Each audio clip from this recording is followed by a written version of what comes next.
Hi అందరికీ నమస్తే welcome back to శిల్పన kitchen. ఈ రోజు హెల్దీ స్నాక్ పూల్ మకానా చేద్దాం। ముందుగా ఒక బౌల్లో మనకి కావాల్సినంత మకానాని తీసుకొని కొద్దిగా ఆయిల్ వేసి మకానాని కలుపుకోవాలి।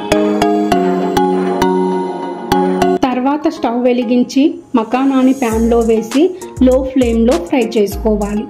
ఫ్రై చేసుకున్న మకానాను బౌల్లో వేసుకుని అదే ప్యాన్ లో కొద్దిగా ఆయిల్ అలాగే మనకు సరిపడినంత సాల్ట్, చిల్లీ పౌడర్, వెల్లుల్లి పౌడర్, చాట్ మసాలా వేసుకొని మిక్స్ చేసుకోవాలి। తర్వాత ప్యాన్ లో మకానాని వేసి అంతా కలిసేలా కలుపుకోవాలి। ఈ సమయంలో స్టవ్ లో ఫ్లేమ్ లో పెట్టుకోవాలి। ఇలా ట్రై చేయండి। ఈ వీడియో మీకు నచ్చినట్లయితే లైక్, షేర్, సబ్స్క్రైబ్ చేయండి। Thank you.